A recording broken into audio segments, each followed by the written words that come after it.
Thank you, Judge Jackson. Senator Grassley. Thank you, Mr. Chairman. Welcome again to our committee.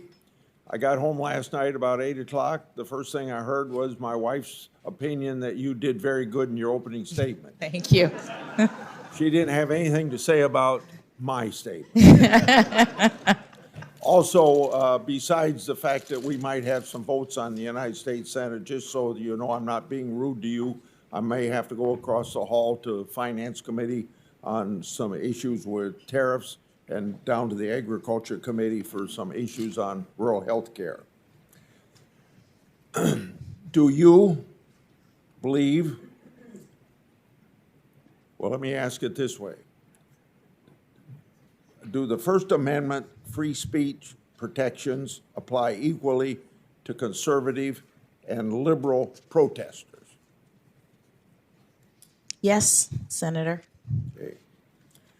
Do you believe the individual right to keep and bear arms is a fundamental right? Senator, the Supreme Court has established that the individual right to keep and bear arms is a fundamental right. Could you tell me how you might go about deciding what a fundamental right is under the Constitution? Well, Senator, I don't know that I can tell you that in the abstract in the sort of way that you may have posed the question. There is precedent in the Supreme Court related to various rights that the court has recognized as fundamental.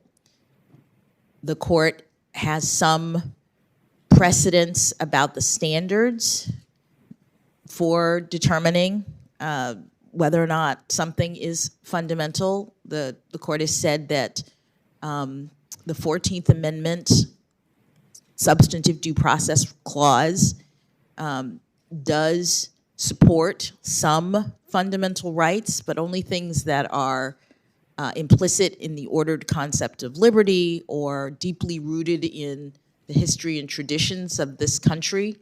They're the kinds of rights that relate to personal individual autonomy, and they've recognized a few things in that category, and that's the tradition of the court for determining whether something is fundamental in that way. Okay. On another subject, kind of personal to me over a long period of time and about half of this committee, but it's a controversial issue even within this committee. I favor allowing Supreme Court hearings to be televised.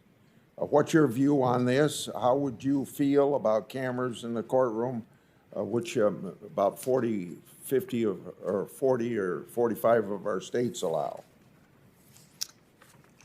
Well, Senator, I would want to discuss with the other justices their views and understand all of the various potential issues related to cameras in the courtroom before I took a position on it. I think that's a fair answer at this point. I'm going to ask you about a bill that I got passed a long, long time ago. And it's something that at some level of courts, sometime the district court, sometime at the circuit court, and even once or twice at the Supreme Court, these courts tend to do damage to a bill called the False Claims Act. This bill has brought $70 billion of fraudulently taken money back into the federal treasury since it's been passed. And courts have weakened it, and then Senator Leahy and I usually find ourselves having to pass legislation to say to the courts, you got it wrong. In fact, there's a very controversial bill right now before the United States Senate on that very subject. It's fought fraud in the Department of Defense, healthcare industry, the pharmaceutical industry. $70 billion is pretty important. So when you if you're approved to be on the Supreme Court and the issue of false claims comes up, I hope you think of Chuck Grassley.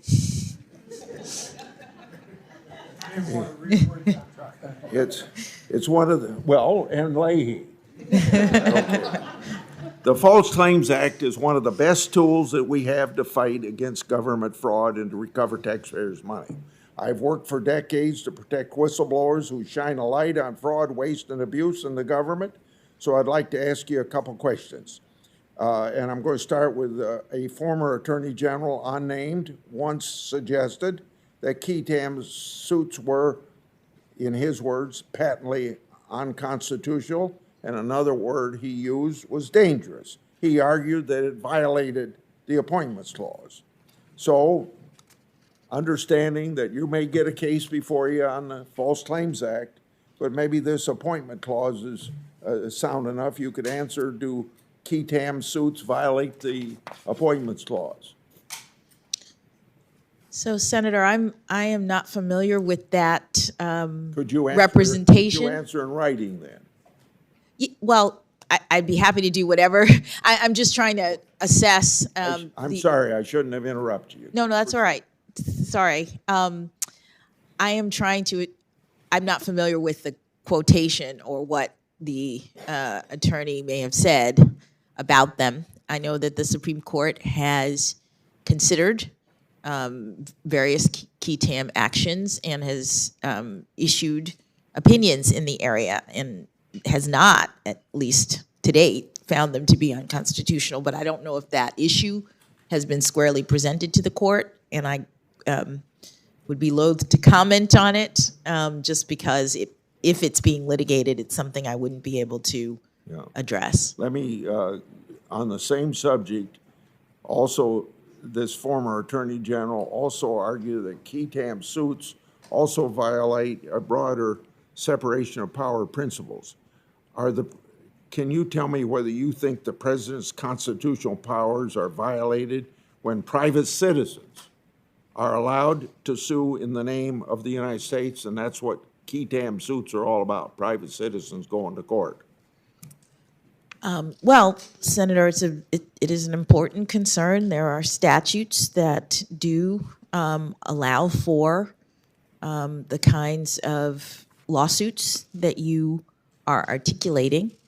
I am not aware of impediments to those, but again, this is the kind of thing that may be litigated, and I would have to look, as I do, consistent with my methodology, at any arguments that are raised about the constitutionality or lawfulness of those actions.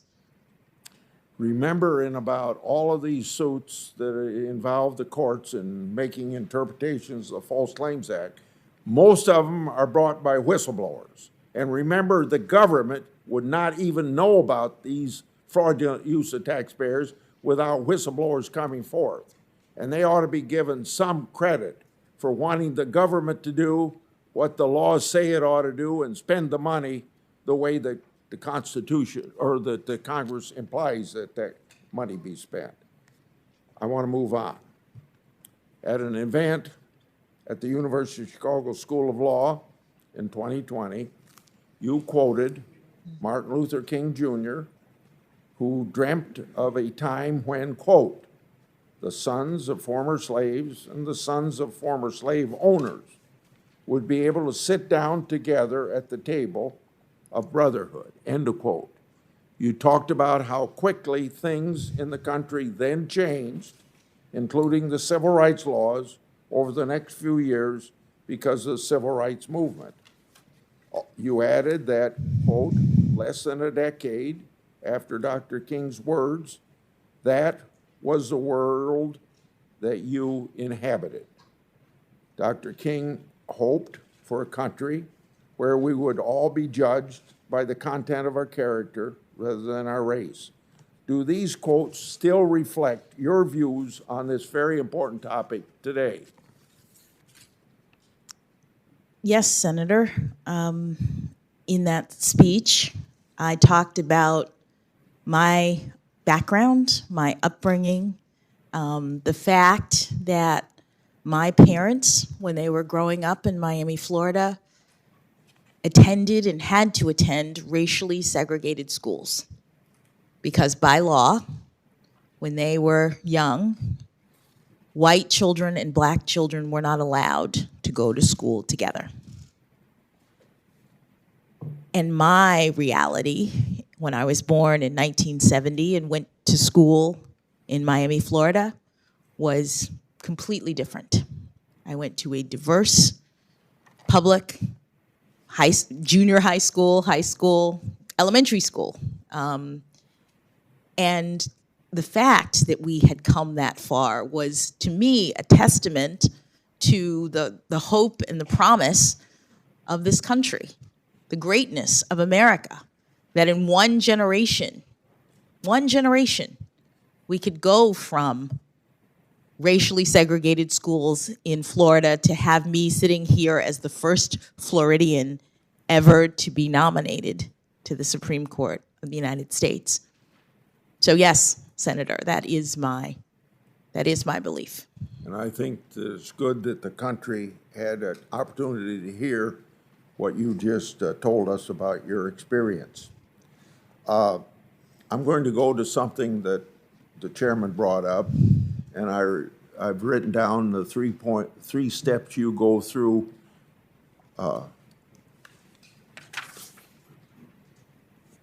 No, another question, but also one that he brought up on court packing and your opinion. I heard what you said, and you said it should be a policy question, but I want to go to something in 2013 during your hearing to be a district court judge.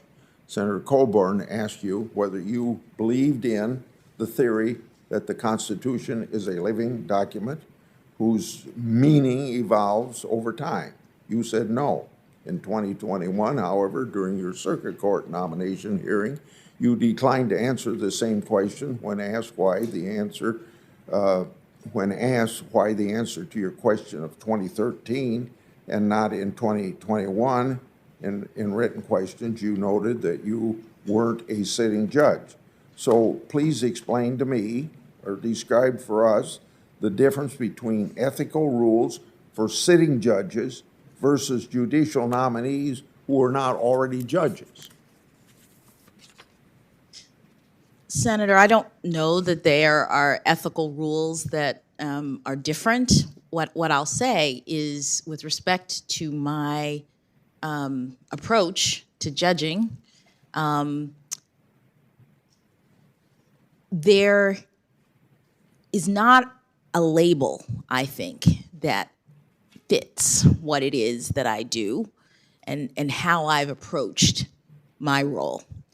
As I mentioned to the chairman, I'm very acutely aware of the limitations on the exercise of my judicial power, and those limitations come in the form of adherence to the text. Assuming you even get to that stage of the process, that you have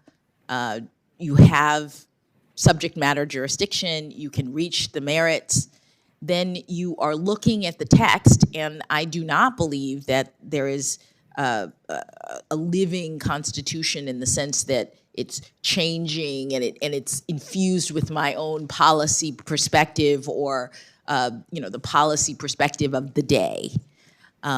Instead, the Supreme Court has made clear that when you're interpreting the Constitution, you're looking at the text at the time of the founding and what the meaning was then as a constraint on my own authority. And so I apply that constraint. I look at the text to determine what it meant to those who drafted it. On this same subject, I want to point out a difference between you and a couple people that have sat on the Supreme Court. Justice Breyer said that a structural alteration of the Supreme Court motivated by a perception of political influence can only feed the perception of political influence, that's my parenthetical, further eroding that trust. Justice Ginsburg also cited court packing as being, quote unquote, a bad idea. Court packing is creating new seats for political purposes for a president to appoint more judges. Do you agree with Justice Breyer and Justice Ginsburg that court packing is a bad idea? Before you respond, I'd like to say that you say this question should be left to Congress as a policy issue. I'd reiterate that sitting Supreme Court justices have spoken on that matter, so I don't think it'd be inappropriate for you to do if other people sitting there have said that it's a bad idea. Well, respectfully, Senator, other nominees to the Supreme Court have responded as I will, which is that it is a policy question for Congress. And I am particularly mindful of not speaking to policy issues because I am so committed to staying in my lane of the system, because I'm just not willing to speak to issues that are properly in the province of this body. Okay. Then I would interpret your answer, and you don't have to respond to this, but I think you're saying Breyer and Ginsburg should not have stated their views on that issue. During his opening statement yesterday, one member of this committee suggested that the Supreme Court has been bought by dark money groups. Do you agree that the Supreme Court has been bought by dark money groups? Senator, I don't have any reason to believe that that's the case. I have only the highest esteem for the members of the Supreme Court, whom I hope to be able to join if I'm confirmed, and for all of the members of the judiciary. Thank you for that answer. I'm going to go to international law. During an ABA panel on international law last year, Justice Breyer said that as a federal judge, quote, "You can't do your job properly," end of quote, "without considering international law and," quote again, "in some cases, and it's a growing number," end of quote, and I assume a growing number of opportunities to use international law. In 2018 op-ed, Justice Breyer said that, quote, "The best way to preserve American values may well be to take account of what happens abroad," end of quote. Under what circumstances is it appropriate to consider international law when interpreting our Constitution? Thank you, Senator. I have nothing but the highest esteem and respect for my former boss, who I've spent the better part of the past couple decades calling my justice, having clerked for him. But I do think that the use of international law is very limited in our scheme and in our judging. There are certain cases in which it is relied upon where Congress directs or where the standards are such. The case involves a treaty, for example, and you have to interpret international law in order to be able to address it. But there are very, very few cases, I think, in which international law plays any role, and certainly not in interpreting the Constitution. I think you probably have answered my next two questions, but if you say you have nothing to add, I would still want to ask the questions. Do you think it's appropriate to look to international law when interpreting enumerated and unenumerated constitutional rights? No, Senator. Which specific, again, I think you've answered this, but I want to ask it anyway. Which specific constitutional clauses or rights has the Supreme Court held that can be interpreted by looking to international law? I'm not aware of any that are properly illuminated by reference to international law. Yeah.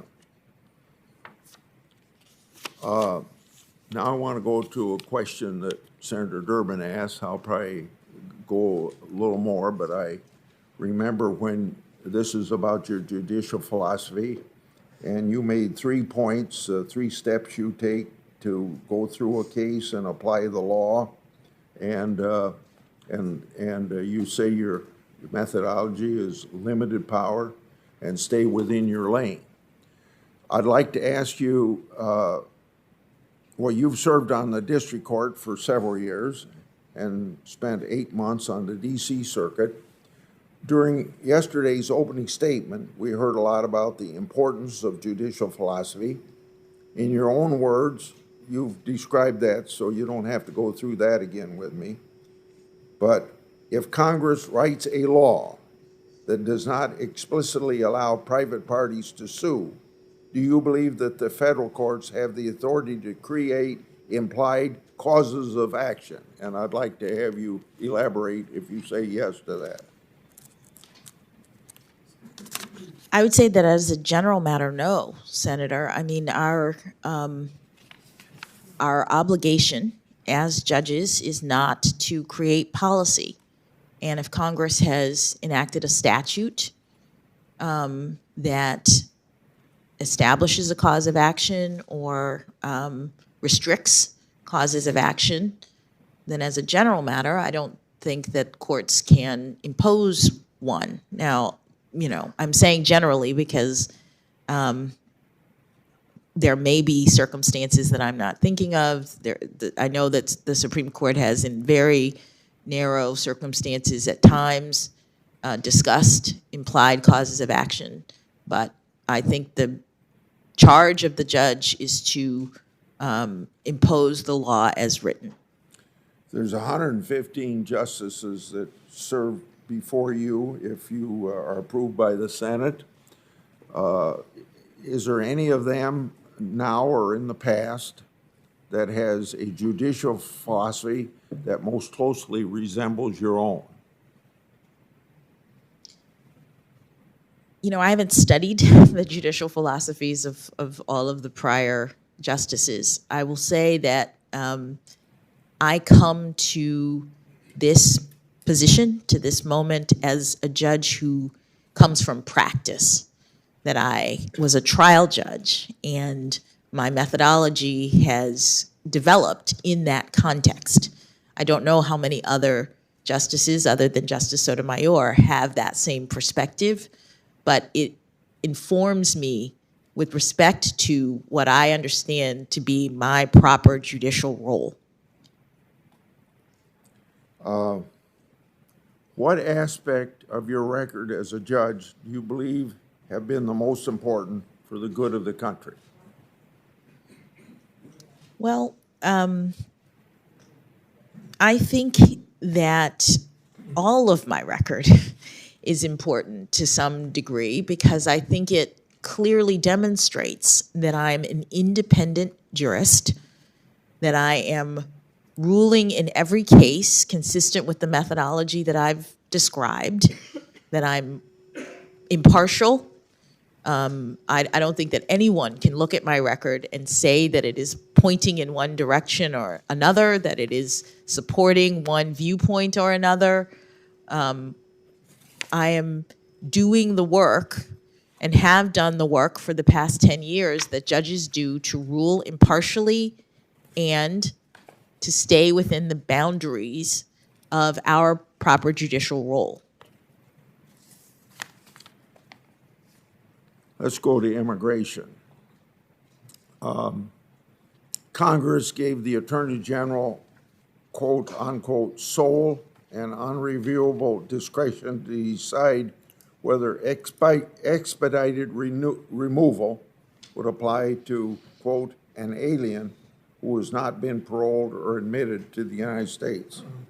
You decided a case called Make the Road, New York, where you seem to agree that Congress gave the Department of Homeland Security sole and unreviewable discretion to decide which illegal immigrants would be subject to expedited removal.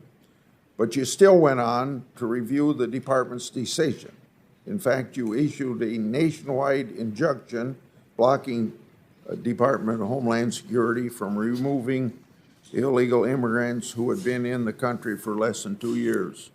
In that hearing, you told us that if the text was clear, that ended the question. The law specifically says that Homeland Security, not the courts, was responsible for making the decision. Could you please explain why you believed a federal court could review something Congress called unreviewable? Thank you, Senator, for allowing me to address that opinion and my analysis with respect to it. As you said, Make the Road was a case involving a challenge to expedited removal, which was a way in which Congress had given the authority to to the Department of Homeland Security to make a decision about how to deport people who are non-citizens.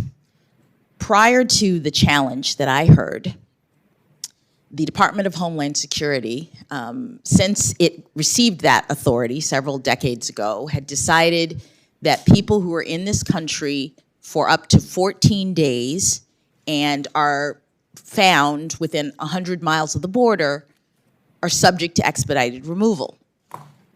The challenge that I heard involved the department's sudden shift to a determination that expedited removal would be applied to anyone who was found anywhere in the country and who had been here up to 2 years. Importantly, the challenge was not about the actual determination.